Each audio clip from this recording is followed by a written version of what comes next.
Hey, Travels with Dottie here, and I have a video today about giving you advice if you're interested in doing what I do, having a YouTube channel. It's much easier than you think. I'm going to show you a couple of things from my past. My first time on YouTube was 12 years ago when I was the chief of emergency medical services in Bonner County, Idaho. I ran the county ambulance service, and I got this idea in my office of I wanted to communicate to the public about elder abuse and what we're doing in the county about it. So I decided, hey, I'll interview the person in town that does this for a living. And I had a webcam, just like a 2 megapixel webcam. Keep in mind, this is 12 years ago. That's the only camera I had. So there was a conference table in my office, and I just turned the camera around and filmed it using the webcam. And the audio was just through my computer across the room. It actually sounds pretty good and doesn't look so bad. So this is a clip of what my first video looked like. I'm Jennifer Giesbert from the Area Agency on Aging Adult Protection Department. We're here to talk about adult protection response as it interfaces with EMS and law enforcement. And with me today is... I'm Rob Wakely. I'm the chief of Bonner County EMS. And like you, I'm here to learn about the Area Council on Aging. Right.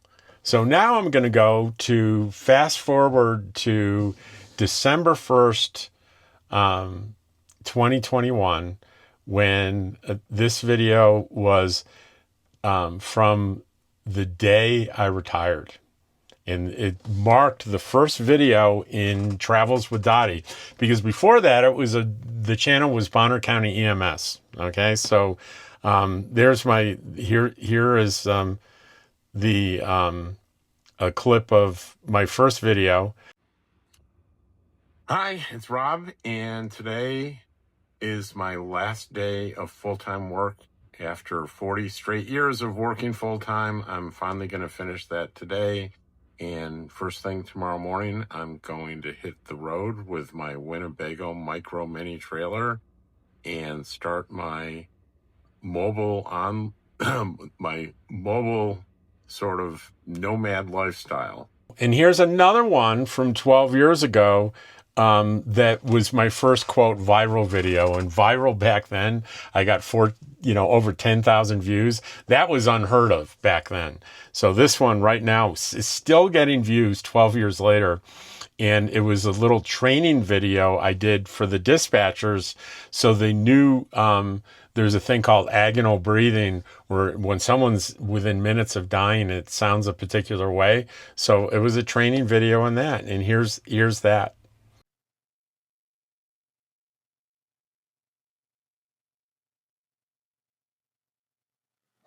Hi, Rob Wakely, chief of Bonner County EMS, again with another instructional video on EMS for dispatch.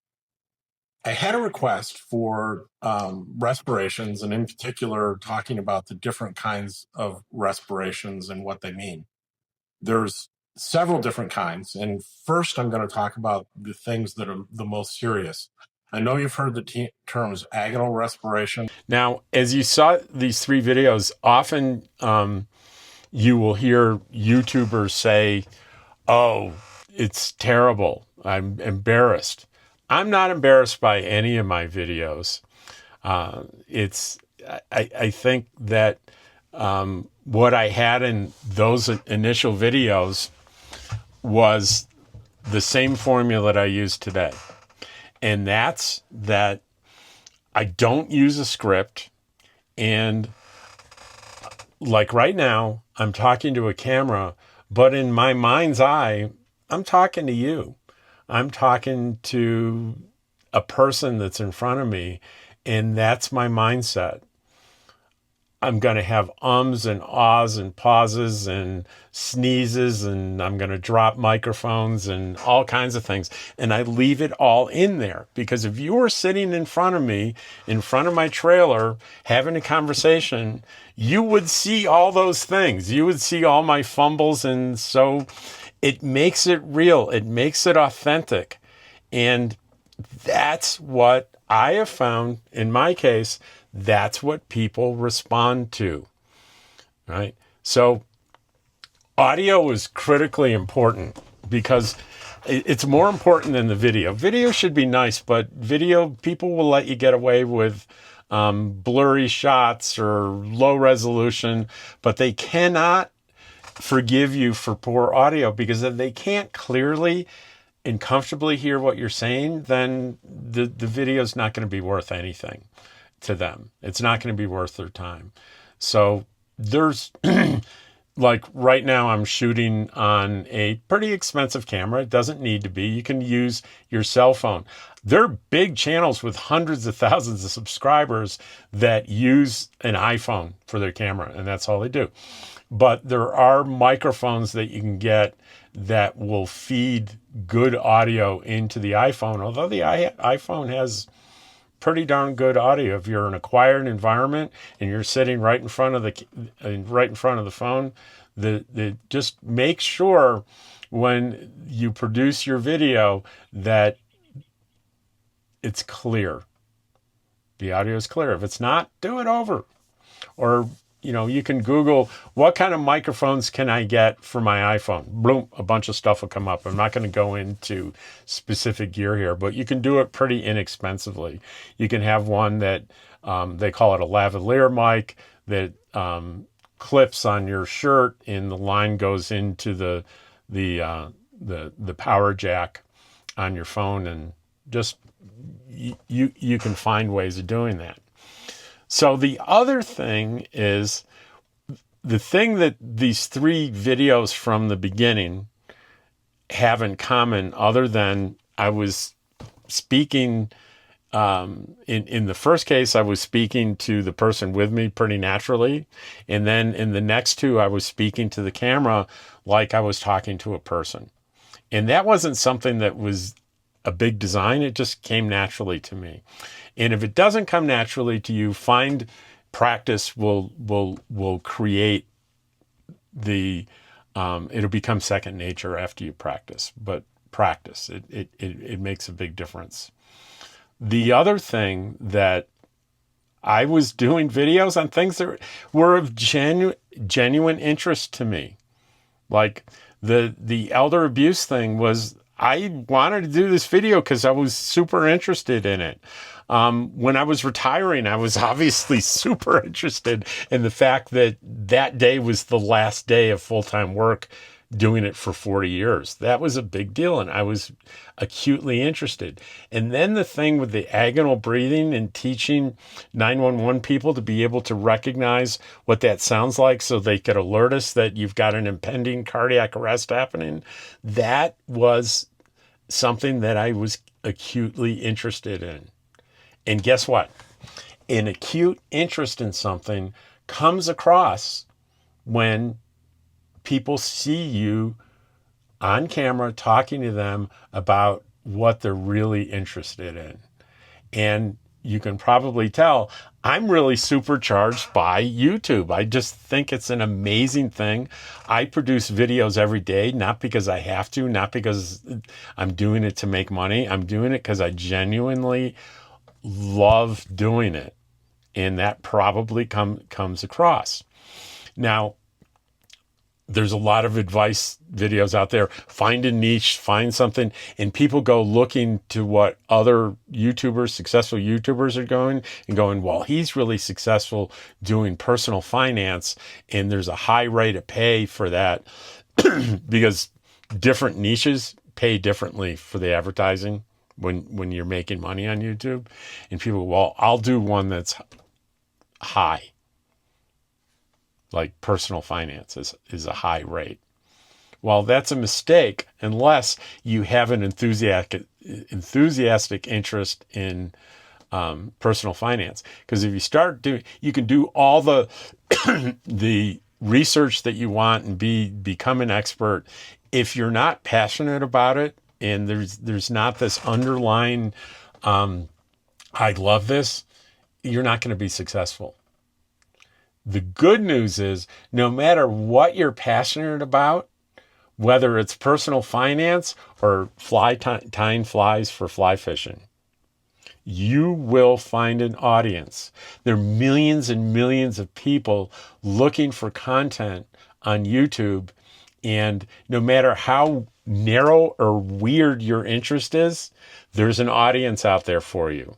I guarantee it.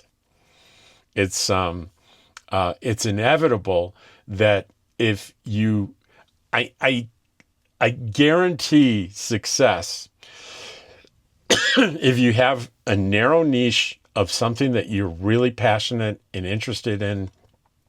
You develop the skill of talking to the camera like you're talking to a friend, and you're authentic and genuine about it, you're going to be successful.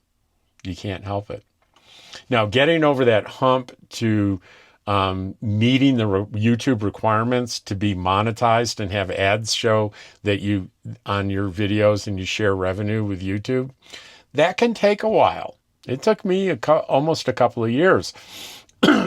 It seems small now looking back, but it wasn't then. I needed 1,000 subscribers and people watching my videos for 4,000 hours.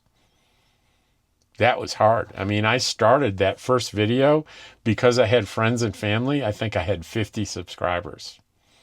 And my average video was getting 40 views, 50 views at the most. So it took a long time to build up to where I was monetized. I got 1,000 subscribers. I got the 4,000 hours, then 2,000 subscribers. And fast forward today, still a small channel, but for me, a big deal. I have over 10,000 subscribers. And I'll probably, by the time I hit the 4-year mark from that first video on December 1st, I anticipate I'll have 11, maybe 12,000 subscribers. And in a typical month, through the ad sharing I'm making, certainly in the high hundreds, sometimes I break $1,000 in a month just on ad revenue. It's not, I'm not going to be able to use that to retire on, right? That's if that's only a few $1,000s a year, but it's enough to keep me in my fancy cameras that I love so much and all the equipment I do. I usually take that money and I pour it back into investing into the channel and into, but I'm a little bit of a nerd. I could have done this the whole time with my iPhone and not spent all this money on all these gadgets and things, but it gives me joy to do it. I love it. So I just saw a YouTube video on a guy that started his channel when he was 80 years old. And he pretty much gave the same advice that I'm giving now. Find something that you're interested in. Learn to look at the camera and talk to the camera like you're talking to a person. Not an audience, a person.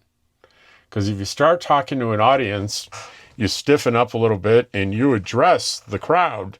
No one wants that. People want, I know what you want is you want me talking to you. And it reminds me, in childhood, there was a show called Romper Room. And she would hold up a magic mirror at the end of the show. And she would look through the mirror and she would pretend like she could see you through the TV. And she would rip off a list of names of kids that were common, saying, hello, Tommy, hello, George. And every once in a while, she would get to Robert. And I was absolutely convinced she was talking to me as like a 4 or 5-year-old watching Romper Room. And that sold me on Romper Room. It was a connection. And they did that very deliberately. So that's really all you have to do is you don't have to go searching for the topic of your channel. You'd have to search your heart for what you really care about. No matter how weird you think it is, there are going to be people that are going to be on board with you. It's true. It'll happen for you. And putting yourself out there, pardon me, creatively like that, and getting so much positive feedback, and you will get positive feedback. Yeah, you get the nasty people, but let me tell you, that's like less than 1%. 99% of the people responding to you with comments are going to be super supportive and kind, and that makes it all worth it. I'm just looking into this magic camera. I'm making connections with all kinds of people all over the country, and I've met many of them. So you too could do that. And keep in mind, I don't do much editing. I think I mentioned that. It's worth mentioning again. I don't spend time doing edits. There are YouTubers with big channels that have scripts and they have editing and what they call B-roll and fancy intros. And it can take hours and hours and hours to edit one of their videos. And usually these big channels maybe post once or twice a week. I post something every day. I couldn't possibly do intense editing and produce every day. I just talk to the camera for sometimes 15 minutes, sometimes 20 minutes, sometimes an hour and 10 minutes, but no scripting, no editing, unless I really super mess up, like I do something like something really messes up and I swear or something, you're not going to see that. But that's few and far between. You're going to see pretty much unedited. I do color balancing and things like that, which are an easy click. And I do things like enhancing the voice to make sure the audio is just right so you can hear it. I know I don't always succeed, but usually I have pretty good audio. And that's how I do it. And all you need is a phone. And you can start a YouTube channel. If you're watching me, you have a YouTube channel. Just creating a login so you can watch YouTube videos entitles you to upload videos. It's free. It's there. If you're watching me, you already have a YouTube channel. You can mess around with the name. There are ways to go in there. You can change the name of it and start uploading videos. And know that from my first one, I'm proud of the first one and I'm proud of this one. Every one of them. I don't look back on any of my videos and go, that was horrible. You know, that first one was a two megapixel webcam I did it on. So the quality of the video and audio wasn't great, but I thought I did a pretty good job. I thought I came across as enthusiastic and authentic, and that's all I really care about in my videos. And it's all you. You can choose to just care about that. And no matter who you are, how old you are, what your interest is, and you can do it. As long as you don't, no acting, no putting on an act. Be who you are. Look into the camera. Pretend you're talking to someone that you trust and just be yourself. Because no matter who you are, if you're authentic and yourself, you're going to find people that are going to love it. Trust me. Take care, and I'll see you on the next video.